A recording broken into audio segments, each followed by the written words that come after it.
시장에서 좋아하는 것을 샀을 때 내가 이걸 팔고 내가 미래에 원하게 될 집을 갖게 될 확률이 높아요. 가능하면 시장에서 원하는 집을 사라고 말씀드리고 있어요.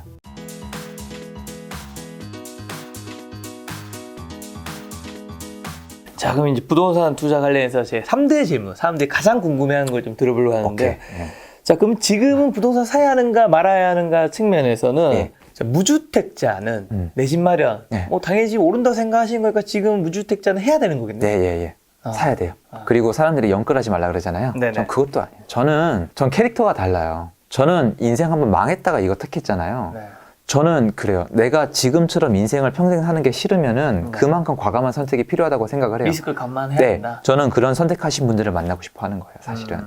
영끌 지금 되지도 않아요, 작가님. 저 시작할 때 경매 받으면 대출이 90%가 나왔어요. 대박이다. 제가 그리고 90% P2P를 쓰는 사람이에요. 네. 지금도요? 네.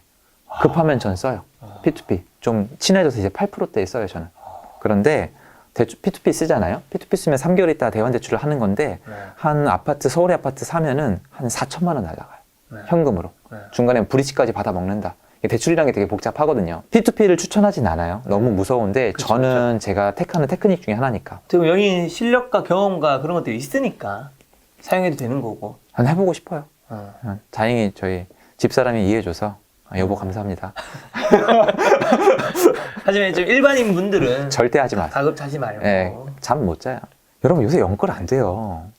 언론에 선동당하지 마세요. 영끌? 여러분 영혼의 가치가 겨우 그거예요? 겨우 그거야? 40% 50% 대출 받아놓고 그게 영끌이에요? 에이. 부담될 수도 있잖아요. 그럼 영끌 맞죠. 근데 제 말은 있잖아요. 제 입장에선 저는 밖에 나가서 성공하신 분들 만나보면 전 아무것도 아니거든요. 저는 편하게 곱게 자라서 좋은 직장 다니다가 운 좋게 부동산 시장에 편승해서 좀 여기까지 온 애예요. 사실 맞아요. 진짜 부자 만나면 저는 무서워요. 진짜 사업하시는 분들, 넓게 보시는 분들은 자산이 계산이 안 돼요.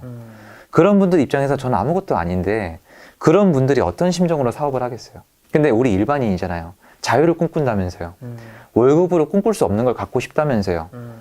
아니 저희는 둘이 있잖아요. 둘이 있어서 전 되게 지금 너무 좋은데 옛날에 직장인 제가 뭐 예를 들어서 슈퍼카 탈 수 있어요? 없죠. 그리고 펜트하우스에 살 수 있어요? 없잖아요. 그걸 꿈꾸고 싶어? 그럼 그만한 대가는 치러야 되는 거 아니에요? 그렇죠. 사실은 거꾸로 얘기해 볼게요. 내 영혼을 팔아도 살 수 없는 거 아니에요? 내 영혼을 팔아도 슈퍼카를 살 수 없고 내 영혼을 팔아도 강남의 건물주가 될 수 없다고 인정하기 싫은 거 아니에요? 맞잖아요. 근데 위로 올라가고 싶다면서요. 그럼 당연히 영끌할 수도 있죠. 근데 제 입장에서 영끌이 아니라고요. LTV 60%는 영끌이 아니에요. 50% 40%는 영끌이 아니에요. 여러분이 일해서 갚을 수 있는 대출은 영끌이 아니에요. 그리고 여러분께 이거 김 작가 TV 보시는 분께 제가 여쭤볼게요. 여러분 겪어보셨어요? 하우스푸어. 아니 겪어보고 하시는 말이에요? 아니면 남의 얘기 듣고 겁먹은 거예요? 한국을 고질병이에요. 남의 얘기 듣고 겁내는 거. 야 그거 안 된대. 그거 안 된대. 그거 하면 큰일 난대. 야 요새 가게하면 큰일 난대. 제 주변에 잘 되는 분들 많아요. 그러니까 여러분께 선택을 하라는 거예요. 이거 학교에서처럼 만병통치약 누구한테 통하는 거 누구나 할 수 있는 성공 모범 답안을 바라지 마시고 위로 올라가고 싶다는 게 뭐예요? 소수에 들고 싶다는 거잖아요. 부자의 개념은 상대적인 거예요. 한국 사람들은 잘 사는 게 중요한 게 아니에요. 남보다 잘 사는 게 중요한 거지. 우리 애가 공부를 잘하는 게 중요한 게 아니라 남의 애보다 공부를 잘하는 게 중요한 거예요. 이거 인정 안 하면 다 안 나오는 거잖아요. 그러면 위로 올라가고 싶다면 대가를 치러야죠. 그래서 지금 자사시장에 뛰어드는 건 늦었어요. 잘한 거 아니잖아요. 공부 늦게 시작했어요. 늦었어요. 삼수생이 고3보다 열심히 해야 되는 건 기본 아니에요? 이분 센 캐릭터시네. 그죠? 그러니까 저는 어정쩡한 마인드로 웃으면서 야, 너 잘 될 거니까 내가 책임져 줄 거니까 영끌에 서울집 사란 얘기가 아니라 각오가 됐으면 해도 된다는 거예요. 각오가 됐으면. 그리고 어떻게 보면 다른 선진국들도 어떻게 보면 대출로 집을 사는 거는 너무 좀 당연한 건가요? 작가님 지금 선진국 OECD 선진국 중에서 대출 최악이에요. 한국이. 다 80% 90%까지 해주고 잘해주는데 110% 해줘요 지금. 집은 원래 좀 대출로 사는 거다. 그럼요. 세금까지 해줘요. 세금까지 주거 안정을 위해서. 누가 집을 사야지 전월세가 안정이 될 거 아니에요. 그러면 자기가 이제 은행에서 뭐 LTV 40이든 50이든 60이든 다 나오면 나오는 데까지 풀로 받아서 일단은 지금은 가능하다면 능력이 안 된다면 가는 거죠. 국가도 집을 사게 해줘야 세금을 거둘 거 아닙니까? 누가 또 그런 얘기 하시더라고요. 갚을 수 있다고 생각하니까 은행에서 빌려주는 거라고. 네. 그리고 저는 이제 경매를 하니까 네. 이 도산, 파산, 개인 회생 많이 보잖아요. 네. 안 죽어요. 그러니까 이렇게, 그러니까 차라리 저희 작가님 채널이니까 제 채널 아니잖아요. 네네. 이게 보고 욕하세요, 그냥. 안 죽는다니까요.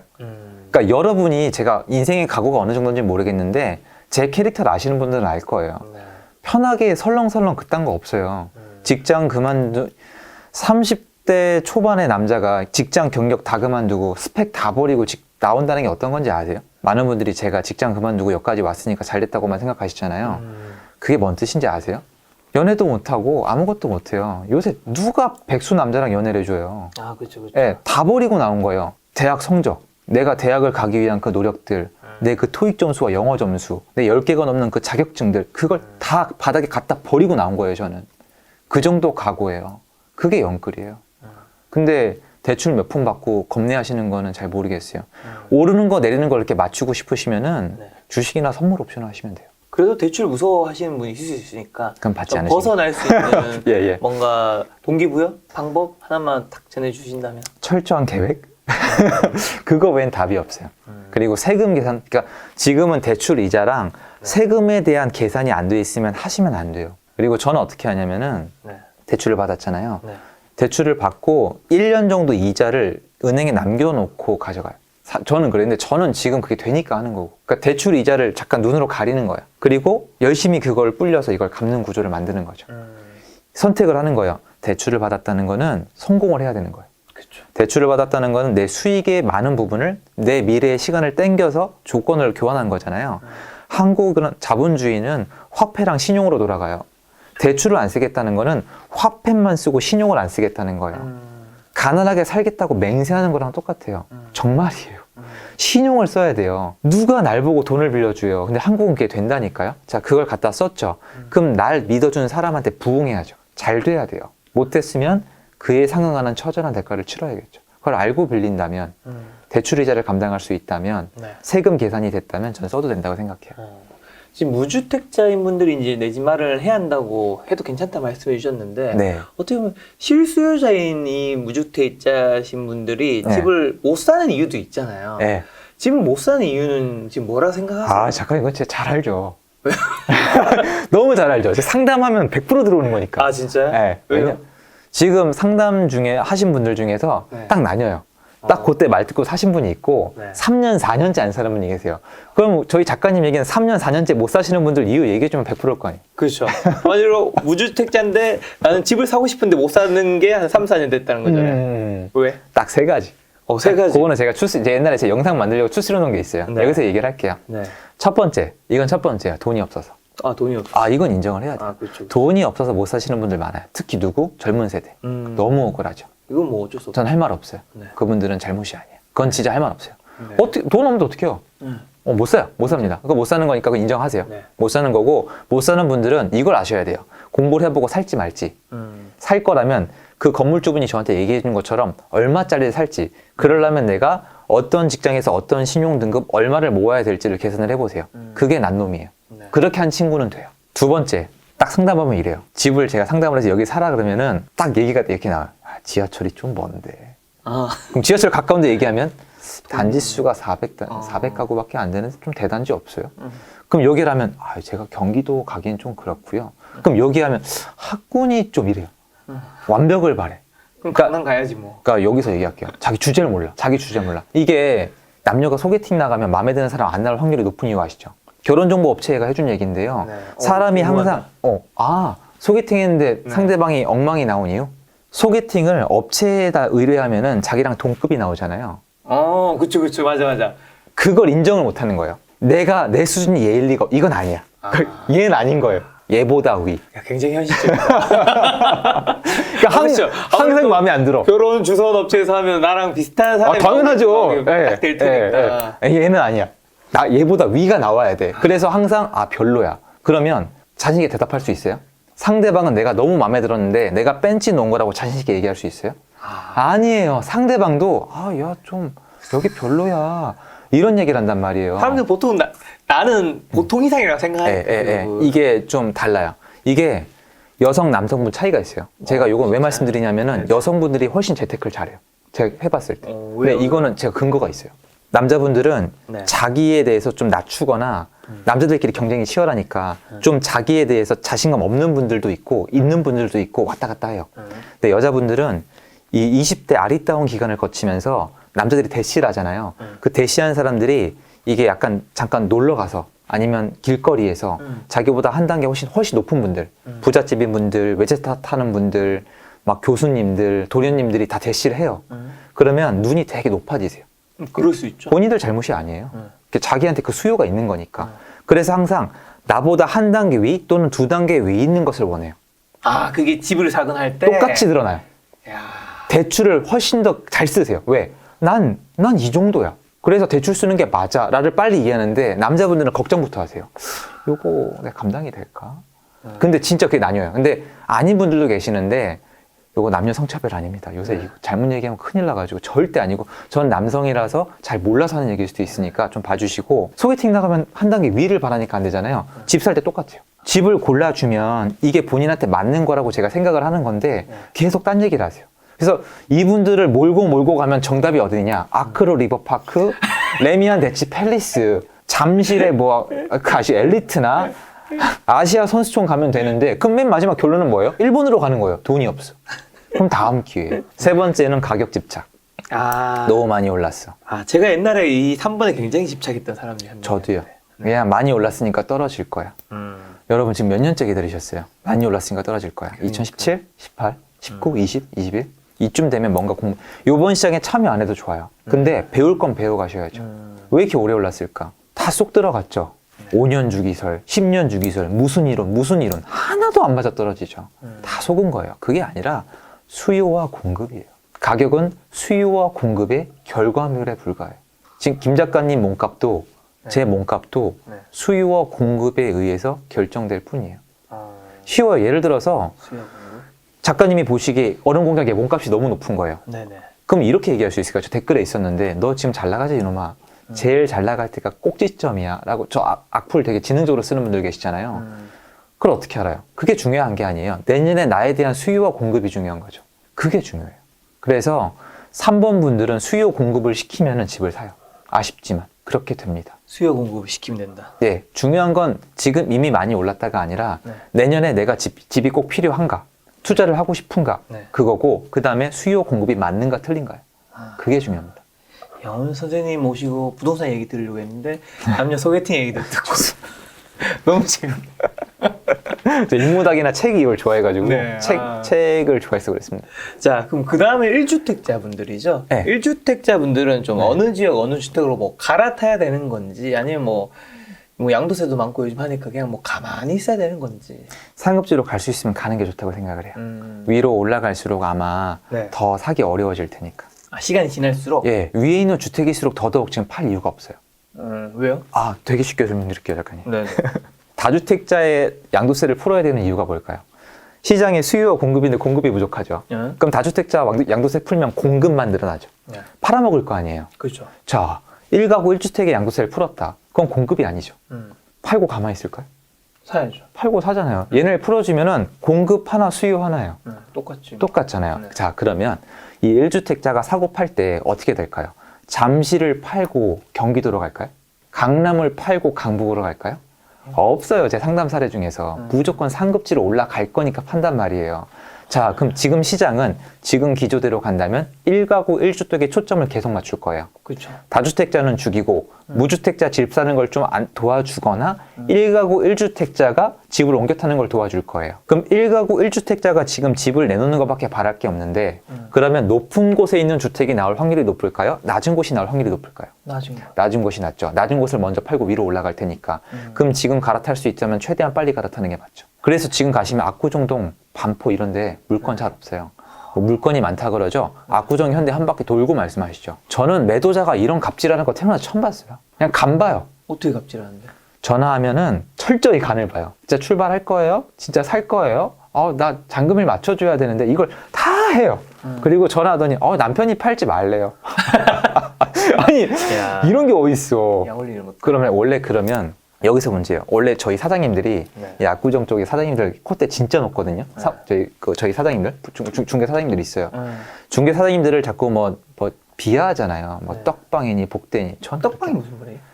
부동산 비하하는 말이요. 저는 싫어요. 네. 그런데 그분들 그렇게 만만하지 않아요. 자존심이 얼마나 센데. 근데 우리 사모님들이 원래 옛날에 이런 사람 거래 안 해줬어요. 있잖아, 여기 거래하지 마. 여기 출발 안 돼. 이렇게 정보를 줘요, 서로. 여기 거래하지 말라고. 요새 그게 안 돼요.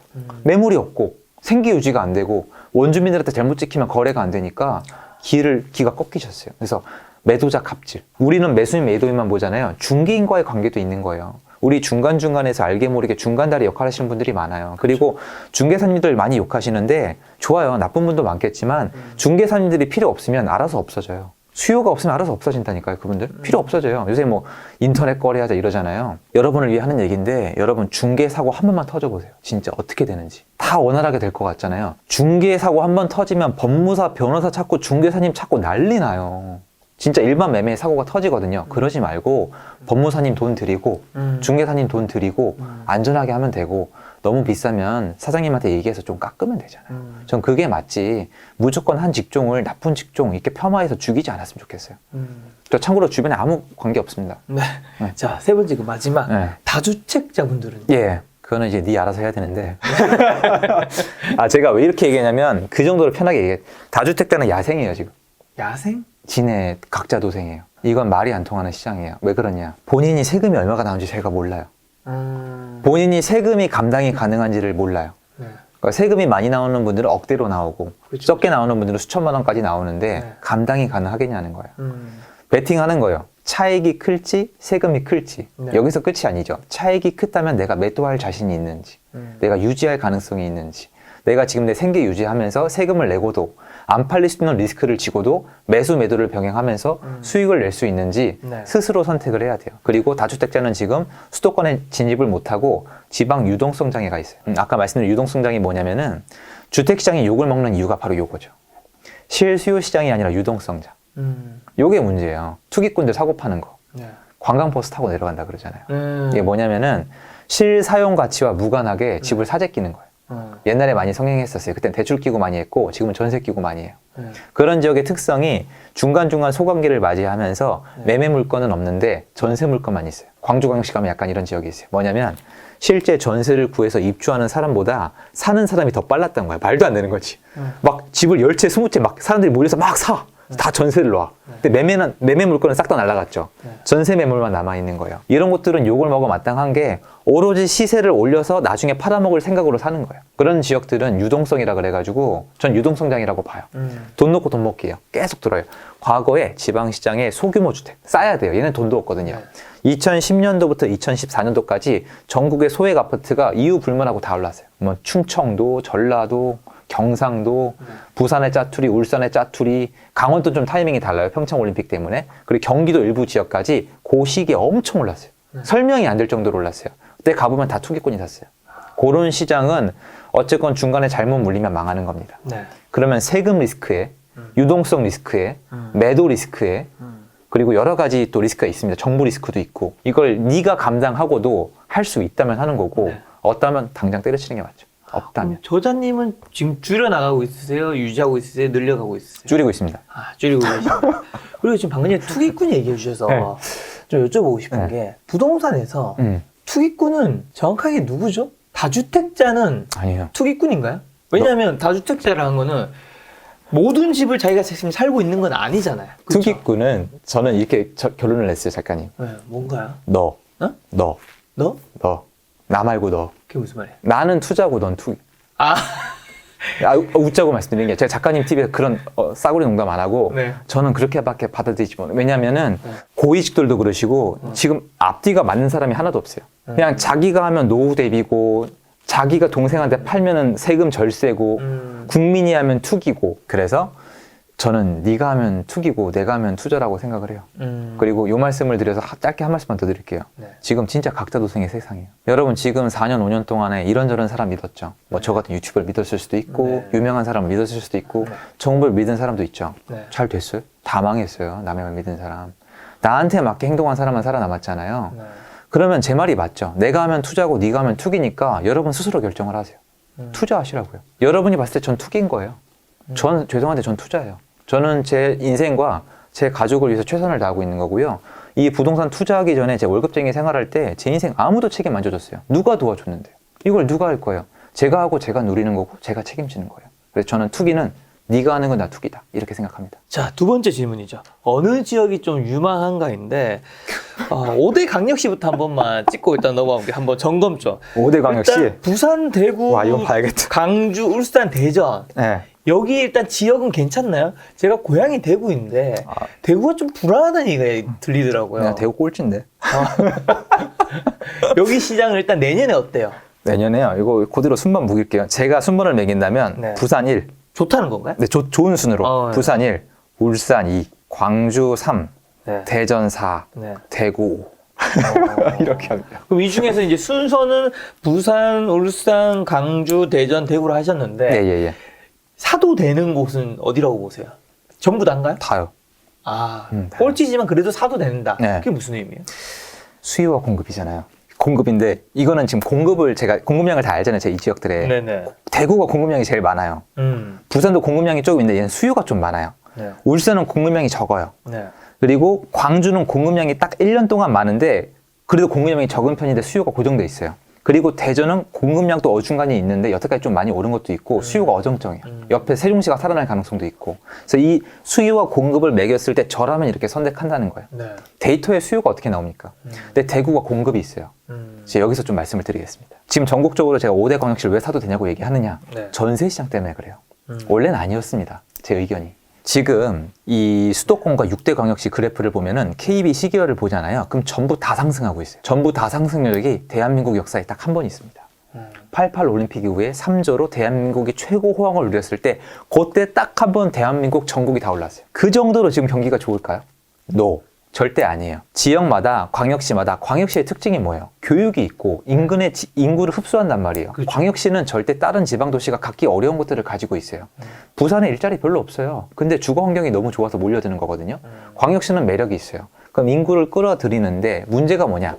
그 안에 인구가 고정돼 있기 때문에 수요 공급으로 별도로 움직여요. 네. 예를 들어서 부산에 공급이 많을 때 대전에 공급이 적다. 그럼 부산은 내리고 대전은 올라가요. 참고로 국제금융위기 때문에 다 내렸다고 하시는데 완전 틀린 얘기죠. 국제금융위기 때 부산 폭등했어요. 아니 그럼 부산은 뭐 국제도시라서 국제금융위기 때 폭등을 했어요. 전국의 영향을 받아야 될 거 아니에요. 네. 국제금융위기는 부분적으로 영향을 받은 거지 결국 그때도 수요 공급이에요. 네. 근데 지금 왜 전국이 다 오르고 있느냐? 한 가지밖에 없어요. 두 가지를 제가 좀 제너러스하게 얘기하면 두 가지. 인플레이션과 전세. 전세법을 바꿨죠. 전세법을 바꿨잖아요. 무슨 뜻일까요? 전세법을 바꾸면 서울만 바뀌는 게 아니라 네. 부산도 바뀌죠. 네. 그러면 전국에 영향을 미치잖아요. 이게 아니면 전국 광역시가 다 오르고 있는 게 설명이 안 돼요. 그럼 얘네도 마찬가지예요. 수급 불균형이 올 수밖에 없어요. 네. 임대 3법에 대한 효과가 다 끝날 때까지. 임대 3법의 효과가 내년에 끝난다고 말씀하시는 분들이 계신데 아니에요. 4년 갑니다. 1년에서 2년으로 바꿨을 때 2년 갔으면은 2년에서 4년 바꿨을 때 4년까지 가야 정상이에요. 그러니까 이 지역들도 공급이 쏟아지지 않고서는 지금 정확하게 관망이 어려워요. 왜냐면은 구축 매물은 줄어든 상황에서 전세도 줄어드는데 신규 공급이 있는 상황이니까 신규 공급에 대한 데미지가 그만큼 줄어든 거예요, 이제. 그건 제가 경기도에서 테스트를 해봤는데 신규 공급이 옛날보다 파급 효과가 낮아요. 강동구 입주할 때 원래 지역이 전체가 흔들리고 하남 이사가 약간 무너졌어야 되는데 짱짱하더라고요. 헬리오시티도 그냥 넘어갔잖아요. 헬리오시티 입주할 때 사람들이 끝났다고 노래를 불렀거든요. 안 끝났어요. 전혀 안 끝났죠. 지금 검단 신도시 입주하고 있습니다, 여러분. 검단 신도시 입주 때문에 제가 인천의 그 계양구 적극적으로 말씀드릴 때 저한테 디스하신 분들이 얼마나 많았어요. 너 검단 신도시 입주량도 안 봤냐? 지금 어떻게 됐습니까? 2배가 올랐는데. 지금 입주 물량이 옛날처럼 안 먹혀요. 왜냐? 입주가 일어나면 아파트가 지어지고 이게 비어지잖아요. 그럼 얘가 공급이 일어났으니까 수요인데 신규 공급이 뭐가 무섭냐? 이 공급은 자유예요. 여기 월세를 들어가도 되고 전세를 들어가도 어떤 수요든지 간에 소화할 수 있어요. 아주 좋은 거예요, 이거는. 네. 자, 그러면 얘가 제일 많이 흔들리는 게 뭐냐? 전세. 신규 공급이 일어나면 전세 수요를 많이 뺏겨요. 그럼 인근의 전세가 먼저 휘둘려야 되는데 전세 시장이 옛날보다 공급이 줄어있는 상태라면 옛날보다 데미지가 적어야 되잖아요. 네. 그럼 대구가 공급이 많은 건 팩트예요. 네. 그래서 대구의 주요 입지나 공급이 있는 지역은 공급이 있을 당시에 조정을 받고 하락이 일어날 가능성이 높아요. 근데 예전보다 흔들리는 정도가 낮거나 회복 속도가 높을 확률이 높고요. 과거 데이트상 그러함에도 대구 인근의 유동성장, 따투리 아파트들은 그때도 올랐어요. 그러니까 유동성장은 따로 갈 것이고 주요 입지는 옛날보다 데미지가 적어서 회복 속도가 더 빠를 것이다. 그리고 대구는 회복을 못한 적이 없어요. 대구는 여태까지 입주 물량을 쏟아낸 다음에 회복을 못한 적이 없어요. 여태까지 옛날에 미분양 쌓이고 대구 완전 난리 났었잖아요. 그리고 나중에 폭등했죠. 그래서 전국적으로 봤을 때 오르는 폭이나 속도는 다를 수가 있어요. 입주에 따라서. 입주량을 확인해 보시면 부동산 지인에 다 나옵니다. 그래서 입주 적은 데 가고 싶으시면은 여기서 광주랑 울산이 좀 적어요. 근데 울산은 부산보다 수요가 들어오는 입주 파괴량이 센 적이 없어요. 더군다나 울산은 그 도시에 있는 대기업 이 어떤 경기에 많이 따라가는데 별로 안 좋습니다. 부산이 무서운 게 그거예요. 오히려 여기에 기업이 적거든요. 그러니까 사람들 수요는 그대로 움직이는 거예요. 그래서 이렇게 보시면 좀 편해요. 자, 그럼 이제 서울 경기에서는 뭐 가장 좋은 지역은 뭐 누구나 다 아니까 그거 말고 좀 여전히 좀 저평가돼서 지금 그래도 좀 괜찮게 볼 만한 좀 일반인 분들도 좀 투자할 수 있는 좀 어디로 볼 수 있을까요? 제가 고민할 정도로 없어요. 없다고요? 진짜 거의 없어요. 아, 제가 있으면 이따가 딱 말씀을 드리고요. 제가 6개월 전 강의까지만 해도 수도권이 들어가 있었어요. 6개월 전에 말씀드렸던 데가 양주, 동두천, 그리고 저기 파주, 그리고 저기 뭐야 안산, 시흥, 그리고 오산, 평택 이런 데 말씀드렸었어요. 마지막으로. 근데 지금 거기도 진입이 어려워요. 제가 왜 없다고 말씀을 드릴게요. 없다고 말씀드리냐면은 전 전국을 놓고 봤을 때 가성비가 제일 높은 지역을 뽑는 사람이거든요. 근데 가성비가 그렇게 높을까라는 생각이 약간 들어요. 약간 왔다 갔다 하는데 지금 만약에 저평가되어 있는 지역을 찍는다면 그거 좋겠다. 지금 보면은 중가주택 있죠. 한 9억에서 15억 사이. 걔네가 많이 눌려 있어요. 대출 규제 때문에. 지금 걔네가 그나마 금매가 나오고 있거든요. 근데 대출 규제는 옛날에도 있었어요. 참여정권 때도. 그거 나중에 뚫고 다 올라갔거든요. 그리고 사람들이 지금 대출이 막힌 줄 알잖아요. 편법 대출이 판을 칩니다. 제가 이제 사채업자랑 친할 거 아니에요, 이제. 사채업자들은 지금 역사상 최고의 호황기를 누리고 있습니다. 아, 여기가 좀 막혀 있으니까. 아, 신났어요. 신났습니다. 그분들 자금 외부에서 땡겨와가지고 지금 파티예요. 여러분 상상을 초월할 정도로 파티하고 있습니다. 김 작가님 요새 그거 본 적 있으세요? 그 TV 딱 켰는데 뭐 예를 들어서 산화 러시안 캐시라는 그런 거? 좀 광고가 줄어든 것 같지 않아요? 그러게요. 광고 잘 없죠. 옛날에 장난 아니었거든요. 미즈 사랑 이런 거. 맞아, 엄청 많았는데. 걔네 지금 잔금이 없어요. 잔고가 없어, 잔고가. 걔네가 아파트 최우선 순위 담보로 8%대를 지금 내주고 있어요. 천국에 천국. 그거 안 하면 아파트 뺏어오면 돼요. 아, 그럼 거기서는 빌려가지고 아파트 살 때 써도 되는 거예요? 네. 이거 P2P잖아요. P2P 상관이 없어요. 쉽게 말씀드릴게요. 제가 김 작가님한테 돈 빌려서 아파트 사면 돼요, 안 돼요? 되는 거 아니에요? 되잖아요. 네. P2P 그런 거예요. 걔네만 있는 게 아니고요. 다 끼고 있는 애들이 있습니다. 전화하면 다 소개해줍니다. 무섭죠. 그건 대출 상담사가 아니라 무슨 설명사가 이름을 딴 걸 써요. 그쪽 있어요, 루트가. 말이 좋아서 P2P지 사채죠. 은행도 사채 아닙니까, 사실. 솔직히 얘기해서 안 갚으면 저도 뭐 이자 밀리니까 그냥 불이나 키우려고 하던데 뭐. 채권 넘겨버려요. 추심업체에다가 바로바로 와요.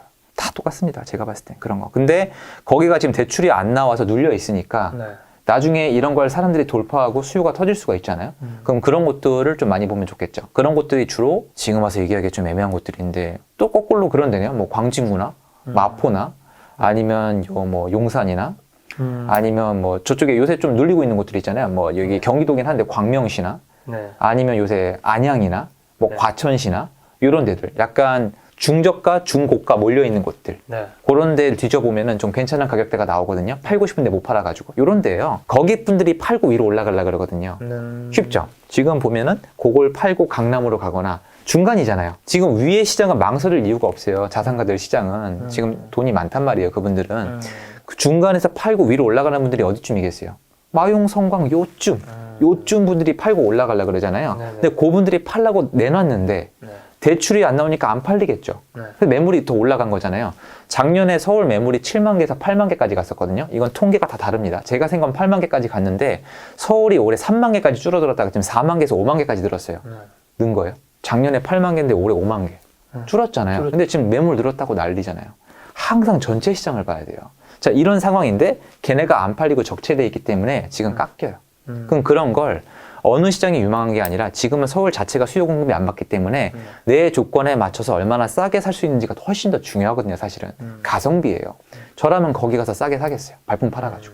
지금 고생해야지 좋은 물건 찾는 시장이에요. 그만큼 좀 많이 전체적으로 좀 오르긴 했다. 지금 많이 올랐죠. 전들 모르겠습니까? 미친 시장 맞습니다. 근데 서울에서 구로 쳤을 때 제일 비싼 데가 강남구면 네. 그 밑에 구는 어디죠? 그냥 다 비슷해요. 뭐. 순서대로 들어가면? 저 그 가격은 다 못 외우고 있는데 네. 당연히 뭐 서초구 나올 테고 서초구. 그리고 이제 그 잠실 아. 송파구 자체는 섞여 있잖아요. 잠실 나올 거고 또 당연히 동작구 그리고 그 다음에 이제 오른쪽에 이제 하면 그 뭐야 어디 강동구 나올 건데 중간에 용산구 들어가요. 쭉 순인데 네. 이게 아파트 평균을 난 게 우리가 생각하는 그 순이랑 안 맞아요. 아파트가 많은 데가 있고 적은 데가 있잖아요. 그러니까 완전 그게 잘 안 나옵니다. 그래서 이런 거 생각하시면 편해요. 내가 그렇게 따지지 마시고 강남의 아파트, 내가 비교한 아파트가 있잖아요. 강남, 서초, 용산 이런 데 있잖아요. 네. 제일 비싼 데가 제일 좋은 거예요. 시장은 한국은 자본주의라서 네. 좋아요. 몸값 비싼 사람이 일 잘할 확률이 높고 비싼 아파트가 좋을 확률이 훨씬 높아요.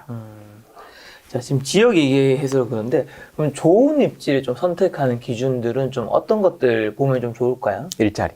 일자리. 저는 저만치 하려면은 단순화시켜야 돼요, 작가님. 그러니까 작가님 만나 전 되게 뵙고 싶었던 분이거든요. 네네. 솔직히 저번에 저는 뵙고 싶은 사람들이 있어요. 네네. 그래서 지금 들떠있기도 한데 저처럼 뭔가 제가 하는 일을 믿음을 가지고 단순화시키지 않으면 저만큼 못 벌려요. 미치지 않고서는 겁나서 못 하겠죠. 네. 일자리가 있으면은 수요는 끊이지 않아요. 강남이 왜 비쌀까요? 일자리. 강남에 그 150만 개 일자리를 빼도 그 가격일까요? 절대 아니다. 이제 베팅을 할게요. 판교가 왜 성공했을까요? 일자리. 네. 그렇죠. 광명이 잘 나가는 이유. 일자리. 근데 여태까지 보면 일자리가 없는 지역치고 힘을 썼던 데가 없어요. 일자리가 없어서 힘 못 썼던 데가 어디 있어요? 일산. 일산 맞잖아요. 일산 일자리가 멀거든요. 의정부 일자리가 없거든요. 강북 지역이 무시당한 이유는 사람들이 못 살고 이런 게 아니에요. 일자리가 없어서예요. 그럼 일자리를 보면 어디 몰려 있느냐? 강남에 한 150만 개. 그리고 광화문 쪽 여기 한 80만 개, 마포 쪽에 한 40만 개, 그리고 판교 쪽에 1, 20만 개 넘어가겠죠, 양질로. 그리고 저쪽에 이제 광명시 이제 구디, 가디, 독산 이쪽에 좀 있고. 이렇게 일자리 있는 지역을 잘 생각해 보시면은 수원도 그렇고 동탄도 그렇고 그럼 시세가 낮은 데가 없어요. 그리고 나머지 지역은 나중에 올라갔죠. 무슨 말이냐면 일자리가 있는 지역이 먼저 수요를 가져간다는 겁니다. 이건 우리 일상생활에서 간단하죠. 자, 이렇게 얘기하면 좀 죄송하지만 네. 자 이제 이사를 갈 거예요. 네. 여보 우리 이사 갈 건데 여기 어때? 그럼 뭐부터 따지겠어요? 직장에서 얼마 걸려? 출퇴근부터 따지겠죠. 아니 먹고 살아야 애를 교육을 시키든 뭐 그렇죠. 공원을 가든 쇼핑을 갈 거 아니에요. 그렇죠. 일자리가 멀어. 돈을 못 벌어. 근데 집 앞에 스타필드가 있네?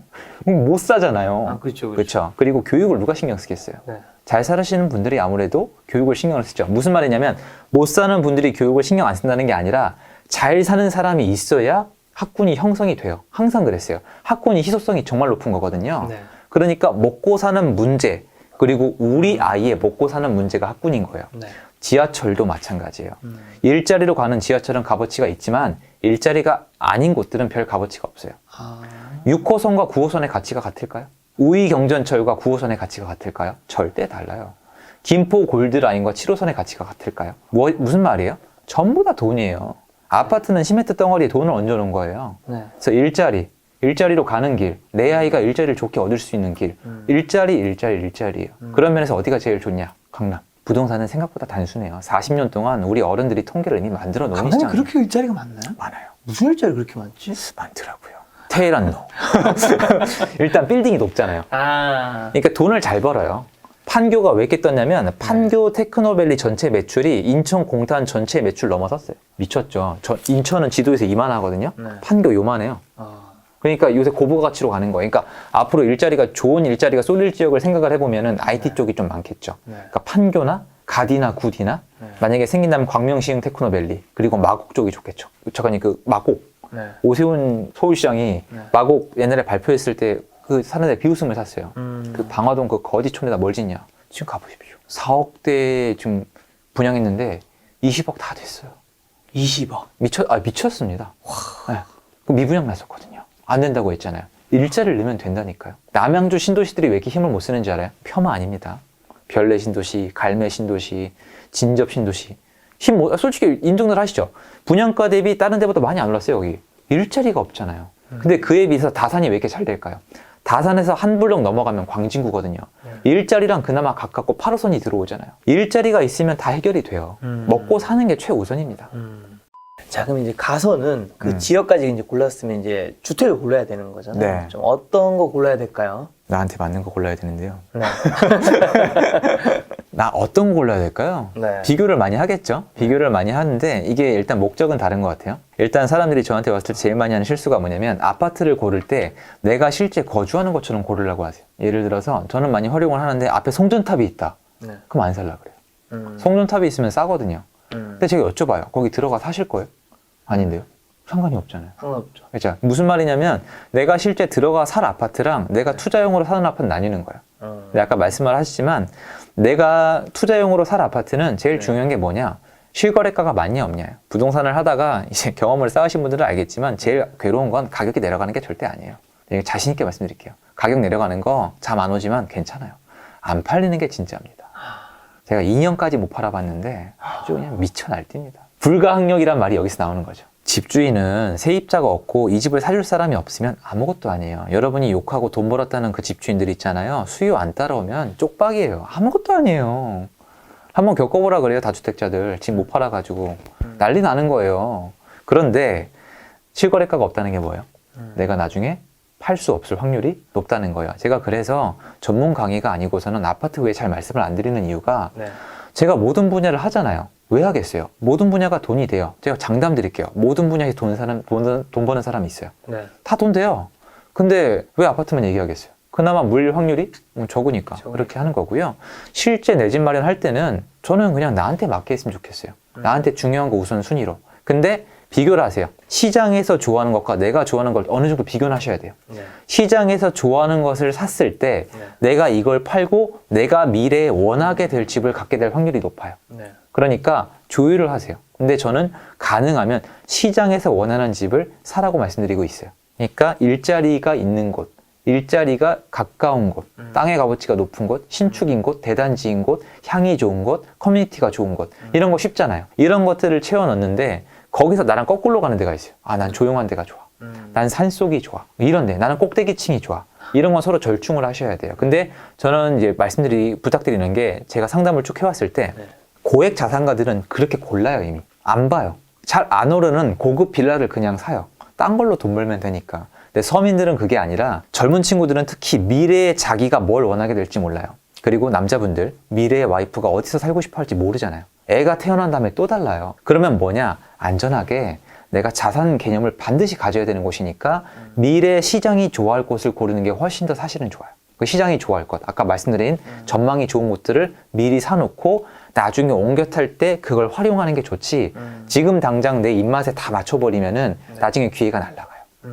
그거 말씀드리고 싶어요.